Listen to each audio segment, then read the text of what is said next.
L'administration Trump durcit sa politique migratoire à l'égard de 19 pays non européens. Les Somaliens et les Afghans sont particulièrement visés.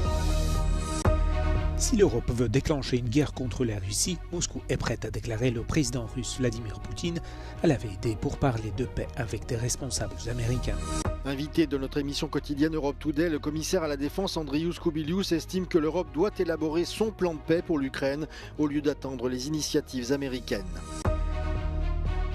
L'ancienne chef de la diplomatie européenne, Federica Mogherini, a été placée en garde à vue dans le cadre d'une enquête pour usage frauduleux de fonds européens.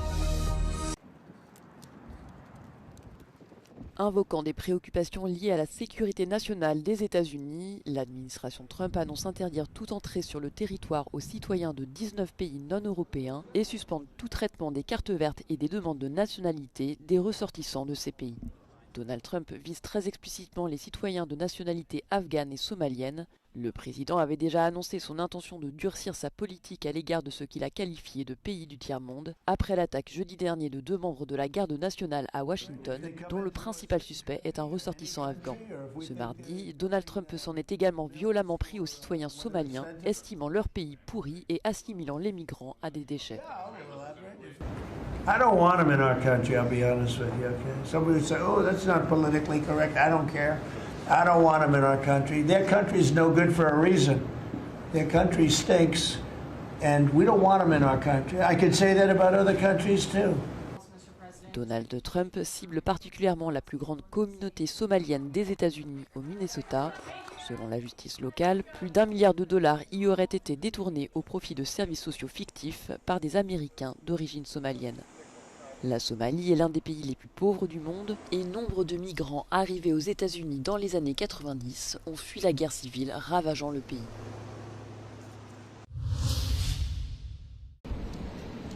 Si l'Europe veut mener une guerre contre la Russie, Moscou est prête, a déclaré mardi le président russe Vladimir Poutine, accusant l'Europe de ne pas avoir de programme pacifique et d'être du côté de la guerre. Fin de citation.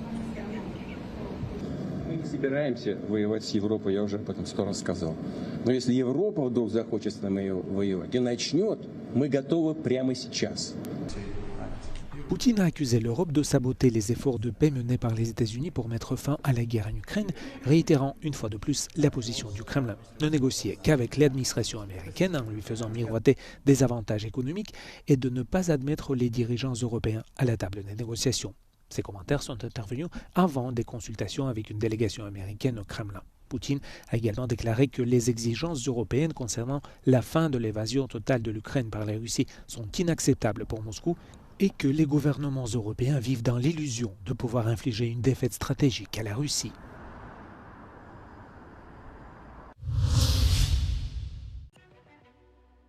Les Européens doivent avoir leur propre plan de paix pour l'Ukraine et cesser d'attendre que les Américains prennent toutes les initiatives. C'est ce qu'a déclaré le commissaire européen à la défense, Andrius Kubilius, lors de l'émission Europe Today d'Euronews ce mardi. It would be very good for us to have our own plan. And then, to compare with American plan, to see what is good, what we want to discuss. We need to be more independent, both in our defense capabilities, but also in our geopolitical standing is coming. Récemment, la fuite d'un plan de paix entre Washington et Moscou a inquiété les Ukrainiens et les Européens, car il semblait grandement favoriser la Russie. Andrius Kubilius a déclaré à Euronews que c'est une bonne chose que Donald Trump prenne l'initiative et essaie d'apporter la paix, mais il a souligné l'importance d'un plan de paix juste et à long terme. Bad deal would be bad not only for Ukraine, it would be bad also for the whole Europe, because definitely we need to understand and we need to take seriously what our intelligence services are saying, that during the next several years Russia can be ready to test Article 5. Le week-end dernier, les alliés européens ont présenté une contre-proposition qui a conduit Washington et Kiev à créer un cadre de paix actualisé et affiné lors d'une réunion à Genève. Ce cadre va servir de base aux discussions entre les États-Unis et la Russie ce mardi où se trouve le négociateur américain Steve Witkoff. Le secrétaire général de l'OTAN, Mark Rutte, a balayé les inquiétudes concernant l'engagement des États-Unis envers l'alliance militaire à la veille d'une réunion des ministres des Affaires étrangères de l'OTAN consacrée à la fin de la guerre de la Russie contre l'Ukraine, à laquelle le secrétaire d'État américain Marco Rubio ne participera pas. Les États-Unis faisant pression pour que l'Europe s'occupe davantage de sa propre sécurité, certains ont émis des doutes sur le leadership des États-Unis au sein de l'OTAN et sur la capacité de l'Alliance à dissuader l'agression russe. Rutte a expliqué l'absence de Rubio par un emploi de temps chargé et a minimisé les controverses sur la proposition de paix américaine. I think it is very good that the US has putting forward proposals. You need to start somewhere. You need to have proposals on the table. As you know, both in Geneva and 2 days ago in Miami, talks have been taking place with the Ukrainian side. Indeed, talks today with the Russian side. So we follow that closely, and I think it's really important that the US is leading these efforts, making sure that we do whatever we can to end this terrible war. Le plan de paix américain suggérait que l'OTAN ne s'élargisse pas davantage, une exigence russe de longue date, et que l'Ukraine ne soit pas admise, rompant ainsi avec la promesse faite à Kiev depuis des années. L'UE et l'Ukraine ont d'emblée rejeté ces conditions et elles peuvent ne plus faire partie du texte révisé. Le chancelier allemand Friedrich Merz a accueilli lundi à Berlin le Premier ministre polonais Donald Tusk, dans un climat de tension entre les deux pays.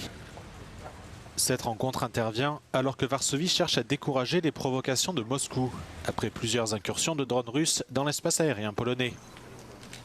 Mais la méfiance règne entre l'Allemagne et la Pologne, Varsovie déplorant notamment de ne pas avoir été consultée lors des récentes négociations de paix en Ukraine. Gerade in diesen Zeiten, in denen die Einheit Europas so unter Druck steht, dürfen wir uns nicht auseinander dividieren lassen. Wir müssen und wir werden zusammenstehen. Le spécialiste de la Pologne Kai Olaf Lang décrit les relations germano-polonaises comme paradoxales. Kann denn das Treffen zwischen Donald Tusk und Friedrich Merz an diesem Misstrauen etwas ändern? Es gab eben auch innenpolitische Bremsfaktoren, sodass man aus deutscher Sicht, glaube ich, das Gefühl hatte, Polen macht eine Deutschlandpolitik mit angezogener Handbremse. Selon l'expert, la Pologne se considère comme la principale puissance régionale en Europe centrale et orientale et elle veut être traitée comme telle. Zabrało mi trochę czasu przez ostatnie lata, aby przekonać naszych niemieckich partnerów do tego, aby bezpieczeństwo w tej części Europy traktować jako wspólne zadanie. Si le gouvernement polonais cherche à instaurer une coopération plus directe en matière de sécurité, la réalité sur le terrain semble bien différente. In Polen wiederum hat sich der Eindruck vertieft, Deutschland habe zwar eine Rhetorik der Einbindung und der Aufwertung Polens, aber wenn es dann wirklich drauf ankomme, dann werde Polen eben nicht berücksichtigt. Varsovie espère que ce climat de tension évoluera vers un partenariat de sécurité germano-polonais plus solide à l'avenir. Laut dem deutsch-polnischen Barometer zeigt nur 1/3 der Polen Sympathie für seine Nachbarn in Deutschland. Und das dürfte nicht nur an den Reparationsforderungen liegen. Polen will mehr Mitspracherecht in Sicherheitsfragen. Zuletzt wurde der US-Ukraine-Friedensplan über die Köpfe der Polen hinweg diskutiert, inklusive des Punktes 9 mit der Stationierung europäischer Kampfjets auf polnischem Gebiet. Heute macht der polnische Ministerpräsident Donald Tusk deutlich, Entscheidungen über die Sicherheit in Europa dürfen nicht über Polen hinweg entschieden werden. Und der deutsche Bundeskanzler Friedrich Merz muss nun beweisen, dass er Polen als strategischen Sicherheitspartner ernst nimmt. Diana Resnick aus Berlin für Euronews. La Serbie n'a pas réussi à obtenir une licence d'exploitation des États-Unis pour son unique raffinerie de pétrole appartenant à la Russie. L'installation va donc interrompre ses activités et la menace de l'approvisionnement en carburant plane désormais sur la Serbie. Les États-Unis ont rejeté la demande de Belgrade de lever les sanctions alors que Gazprom, propriétaire de l'installation, cherche activement des repreneurs. Niš est en effet détenu à 45% par le géant russe, tandis que le gouvernement serbe n'en possède qu'environ 30%. La raffinerie couvre la plupart des besoins de la Serbie et les sanctions existantes entraînent déjà des pertes qui s'élèvent à plus de 350 000 € par jour. La nouvelle a été annoncée par le président Aleksandar Vučić lui-même ce mardi. Il s'est dit surpris par la décision de Washington. Belgrade a toutefois pris la décision audacieuse de sécuriser les transactions de paiement à Niš, ce qui risque d'entraîner des sanctions secondaires de la part des États-Unis à l'encontre de la Banque centrale de Serbie et des prêteurs commerciaux du pays. Onog sekunda kada prestane platni promet sa NIS-om. A mi smo se danas dogovorili na svoj rizik.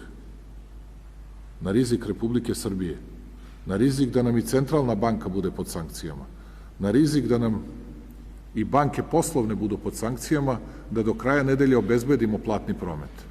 Vučić affirme que l'interruption des systèmes de paiement de niche provoquerait une énorme catastrophe pour la note d'investissement de la Serbie et pour l'entreprise. Le pays conserve des stocks de carburant suffisants pour durer jusqu'à la fin du mois de janvier. Mais le président a déclaré que des défis logistiques se profilaient à l'horizon avec des coûts de transport qui devraient monter en flèche. Il a également qualifié de politiquement motivée la décision des États-Unis de rejeter la demande de Belgrade, affirmant que Washington voulait faire passer le message que ce n'était pas seulement Niš qui faisait l'objet de sanctions, mais l'ensemble de la Serbie. L'ancienne responsable de la politique étrangère de l'UE, Federica Mogherini, a été arrêtée et placée en garde à vue dans le cadre d'une enquête pour fraude. 2 autres personnes ont été interpellées et les autorités belges ont perquisitionné les bureaux du Service européen pour l'action extérieure qu'a dirigé Federica Mogherini de 2014 à 2019. Selon Le Soir, la deuxième personne arrêtée est Stefano Sannino, un haut responsable de la Commission pour le Moyen-Orient, l'Afrique du Nord et le Golfe. Le directeur adjoint du Collège d'Europe, institution dirigée par Federica Mogherini depuis 2020 et dont les bureaux ont été perquisitionnés, a également été interpellé. Le parquet européen enquête sur des soupçons de fraude liés à l'Académie diplomatique de l'UE, une formation de 9 mois destinée aux jeunes diplomates et attribuée par appel d'offres au Collège d'Europe.